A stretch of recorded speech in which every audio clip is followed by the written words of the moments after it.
మన సబ్స్క్రైబర్లో చాలామంది no licence electric స్కూటర్లు కానీ బైకులు కానీ ఏది కొనుక్కుంటే బెటర్ అని చెప్పి కామెంట్స్ చేస్తున్నారు.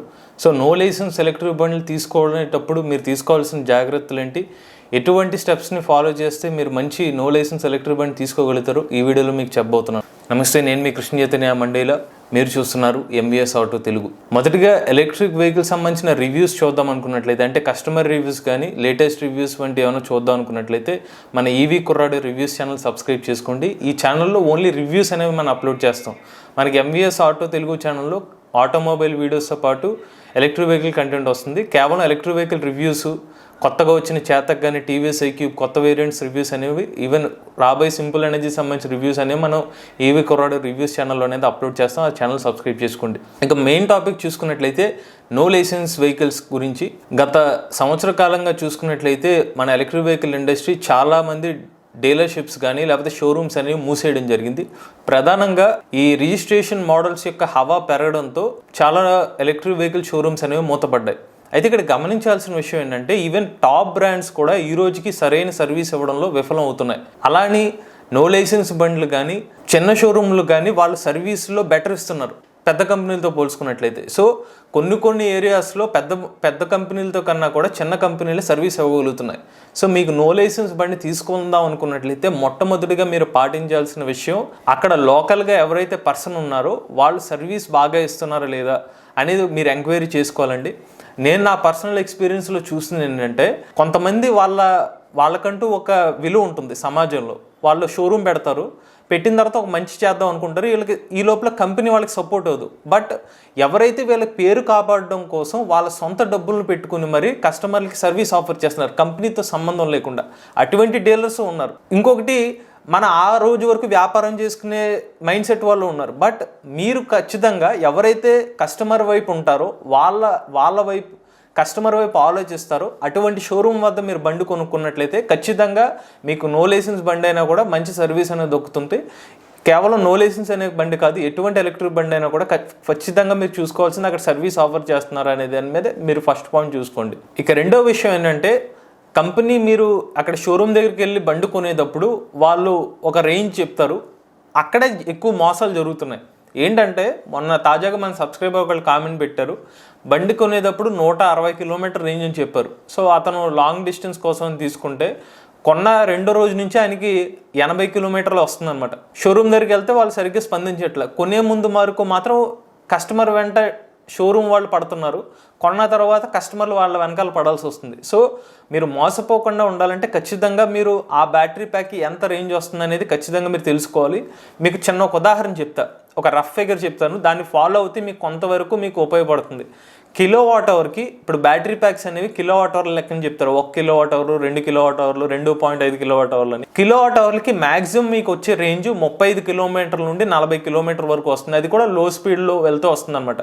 దీని ఆధారంగా మీరు చెక్ చేసుకోండి, వాళ్ళు చెప్తున్న కిలోమీటర్లు కిలోవాట్ అవర్లతో టాలీ అవుతుందా లేదని చెక్ చేసుకోండి. బాగా ఎక్కువ చెప్తే కనుక వాళ్ళ ప్రూఫ్లు అడగండి, ప్రీవియస్గా ఉన్న కస్టమర్స్ ఎవరైనా నిజంగా వచ్చిందా, ఏ స్పీడ్తో వస్తుందో తెలుసుకోండి. దాని ప్రకారంగానే మీరు ఆ బండి తీసుకోవడానికి ముందుకు వెళ్ళండి. ఇక మూడో పాయింట్ ఏంటంటే, మన ఎటువంటి బ్యాటరీ ప్యాక్ అనేది నో లైసెన్స్ బండిలో తీసుకోవాలి. సాధారణంగా నో లైసెన్స్ బండ్లు ఎక్కువ మంది జనాలు ప్రిఫర్ చేయడానికి కారణం ఏంటంటే, కాస్త తక్కువ రేటుకి లభిస్తుందని. మీరు నో లైసెన్స్ బండిలో లిథియం అయాన్ బ్యాటరీ ప్యాక్ కావాలంటే మీకు కనీసం 75,000 రూపాయల నుంచి ప్రారంభం అవుతుంది. అదే లెడ్ యాసిడ్ బ్యాటరీ ప్యాక్ చూసుకున్నట్లయితే 50,000 నుండి 55,000 రూపాయలకి దొరుకుతుంది. సో మీరు కాస్ట్ పాయింట్ ఆఫ్ వ్యూలో చూసుకుందాం అనుకున్నట్లయితే లెడ్ యాసిడ్ బ్యాటరీ ప్యాక్ మీరు చూసుకోవచ్చు. లెడ్ యాసిడ్ కన్నా ఇప్పుడు అడ్వాన్స్డ్ బ్యాటరీస్ వస్తున్నాయి, అంటే gel based lead acid batteries packs అంటారు. అలానే కొత్తగా గ్రాఫైన్ బ్యాటరీస్ కూడా వస్తున్నాయి, కాస్త లిథియం కన్నా తక్కువ, లెడ్ యాసిడ్ కన్నా కాస్త ఎక్కువ అనమాట. సో మీరు లెడ్ యాసిడ్ కానీ గ్రాఫైన్ బ్యాటరీస్ కానీ మీరు ప్రిఫరెన్స్ ఇచ్చుకోండి ఒకవేళ నో లైసెన్స్ బండ్లకు, అంటే మీ బడ్జెట్లో ఉండాలనుకున్నట్లయితే. ఇంకోటి, లెడ్ యాసిడ్ బ్యాటరీ ప్యాక్స్ కున్న ఒక అడ్వాంటేజ్ ఏంటంటే, మీరు మార్చుకోవడానికి తక్కువ ఖర్చు అవుతుంది అనమాట. ఇప్పుడు 1 సంవత్సరం 2 సంవత్సరాలు అయిన తర్వాత ఆ బ్యాటరీ ప్యాక్ని మార్చుకోవడానికి డబ్బులు తక్కువ అవుతాయి. 1 కిలోవాట్ అవర్కి 20,000 అయింది అనుకోండి లిథియం అయాను, దీనికి 8,000 10,000లోనే అయిపోద్ది. సో సగానే సగం మీరు లెడ్ యాసిడ్ బ్యాటరీ ప్యాక్ల మీద మీరు డబ్బుని ఆదా చేసుకోవచ్చు. షార్ట్ డిస్టెన్స్ కమ్యూటింగ్, తక్కువ స్పీడ్ వెళ్ళినా ఓకే అనుకున్న వాళ్ళు మ్యాక్సిమం ఇటువంటి లెడ్ యాసిడ్ బ్యాటరీ ప్యాక్స్ వైపు చూసుకోండి. అది కూడా మీరు క్లారిటీగా ఆ లోకల్ డీలర్ యొక్క పొటెన్షియల్ మీద ఆధారపడి తీసుకోండి. ఇక 4వ పాయింట్, ARAI మరియు ఐకాట్ సర్టిఫికేషన్. ఖచ్చితంగా నో లైసెన్స్ బండిలు తీసుకునేటప్పుడు సర్టిఫికేషన్ అనేది ముఖ్యం అండి. సర్టిఫికేషన్ లేకుండా ఎలక్ట్రిక్ బండిలు నడుపుతున్నారంటే అది చట్టపరంగా విరుద్ధం అనమాట. కొన్ని కంపెనీలు ఏం చేస్తున్నాయంటే ఏఆర్ఐ ఐకాట్ సర్టిఫికేషన్ లేకుండా కూడా నో లైసెన్స్ బండిలు విక్రయిస్తున్నారు. సో మీరు బండి కొనేటప్పుడు ఐకాటా ఏఆర్ఐ సర్టిఫికేషన్ ఉందా లేదా మీకు కార్డు అనేది ఇస్తారు. అది ఇస్తే మాత్రమే నో లైసెన్స్ బండి తీసుకోండి. ఇక 5వ పాయింట్ ఏంటంటే మీరు నో లైసెన్స్ బండి కొనేటప్పుడు క్వాలిటీ చాలా ఇంపార్టెంట్ అండి. ఎక్కువ మొత్తంలో ఇప్పుడు నో లైసెన్స్ బండిలో క్వాలిటీలో తేడా వస్తున్నాయి. అంటే వీళ్ళు బండి తీసుకొచ్చేటప్పుడు ఫస్ట్ లాట్లో మంచి క్వాలిటీ ఇస్తున్నారు, ఆ తర్వాత సెకండ్ క్వాలిటీ తగ్గించడం జరుగుతుంది కొన్ని చోట్ల. సో అందుకని మీరు ఏం చేస్తారంటే సాధ్యమైనంత వరకు ఫస్ట్ మీరు ప్రిఫరెన్స్ మెటల్ బాడీకి ఇచ్చుకోండి. ఎందుకంటే మెటల్ బాడీ ఉన్న స్కూటర్ అనుకోండి, మీకు ఏమైనా చిన్న ఏమైనా యాక్సిడెంట్లు కానీ ఏమైనా తగిలినా కూడా బాడీ పగిలే అవకాశం ఉండదు, జస్ట్ బెండ్ అయ్యే అవకాశం కానీ లేకపోతే చొట్టలు లాంటివి పడుతుంది, దానివల్ల మీకు బండికి ఓవరాల్గా ఎఫెక్ట్ అవుతుంది. బట్ ఫైబర్ ప్లాస్టిక్ మెటీరియల్ తీసుకున్నప్పుడు కూడా మీరు మీ టెక్నీషియన్ తీసుకెళ్ళి ఆ quality of the material check చేసుకోండి.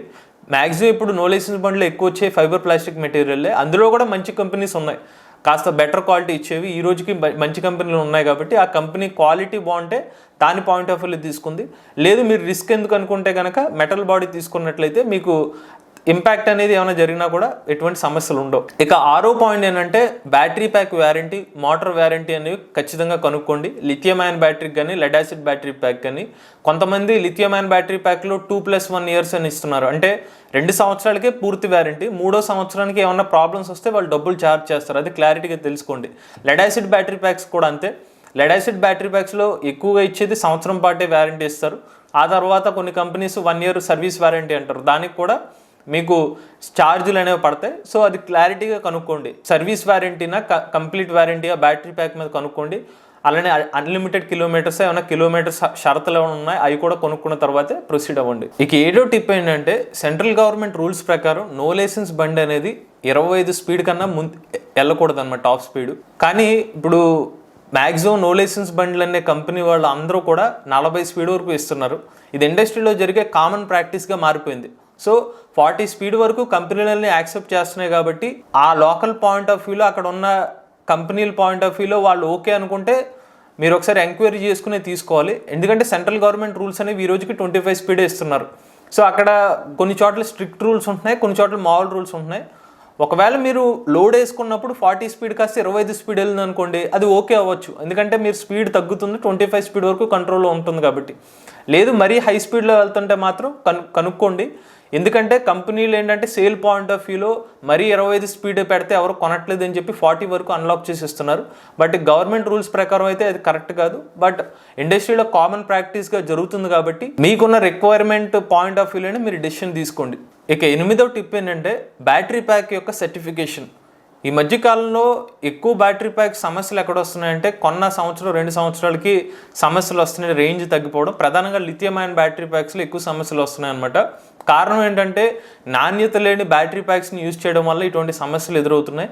లిథియం అయాన్ బ్యాటరీ ప్యాక్స్కి ఒక క్వాలిటీ అష్యూరెన్స్ అనేది ఒక కస్టమర్ కనుక్కోలేని పరిస్థితిలో ఉంది. కాబట్టి ఆ బ్యాటరీ ప్యాక్ వాడిన తర్వాత తెలుస్తుంది. ఈ లోపల చాలా కంపెనీలు తీసేస్తున్నాయి. సో ప్రధానంగా lithium ion battery pack no license బండిలో తీసుకుందాం అనుకున్నట్లయితే కనీసం AS 156 సర్టిఫికేషన్ ఉందా లేదో చెక్ చేసుకోండి. అది కాస్త భద్రతనిస్తుంది, మీకు ఆ భరోసా అనేది ఉంటుంది. కాబట్టి ఆ AS 156 స్టాండర్డ్ తీసుకున్న ఉంటే కనుక అది మీకు ఫస్ట్ ప్రాధాన్యత ఇవ్వండి. లేదంటే మాత్రం మ్యాక్సిమం లెడ్ యాసిడ్ బ్యాటరీ వైపు చూసుకోండి, ఎందుకంటే మీరు తక్కువ రేటుకి వస్తుంది కాబట్టి.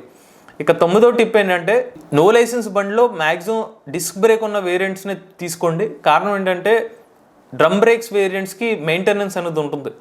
లేదు డ్రమ్ బ్రేక్ వేరియంట్లో కూడా బాగానే బ్రేక్స్ పడుతున్నాయంటే మీరు చెక్ చేసుకోండి. టెస్ట్ రైడ్ చేసినప్పుడు ఓకే డ్రమ్ బ్రేక్స్ నాకు ఆగుతున్నాయంటే ఓకే. లేదంటే డిస్క్ బ్రేక్ కొన్నిసార్లు 40 వరకు అన్లాక్ చేస్తున్నారు కాబట్టి ఆ స్పీడ్ని కంట్రోల్ చేయాలంటే మనకి కాస్త డిస్క్ బ్రేక్ ఉంటే బెటర్ అని నా అభిప్రాయం. ఇక చివరిగా 10వ టిప్పు, ఇది కస్టమర్ పాయింట్ ఆఫ్ వ్యూలో అనమాట. ఇప్పుడు నో లైసెన్స్ బండి తీసుకున్న తర్వాత ఎక్కువ మంది ఏం తప్పు చేస్తున్నారంటే హెల్మెట్ లేకుండా రాంగ్ రూట్లో నడుపుతున్నారు. ట్రాఫిక్ రూల్స్ మాత్రం వైలేట్ చేయకండి. ఎందుకంటే 25 స్పీడ్ వరకు వెళ్తేనే హెల్మెట్ అవసరం లేదు, దానికన్నా స్పీడ్ వెళ్తే ఖచ్చితంగా మీరు హెల్మెట్ ధరించాల్సిందే. సో అది మాత్రం పాటించండి. ఇంకోటి ట్రాఫిక్ రూల్స్ అనేవి వైలేట్ చేయకండి.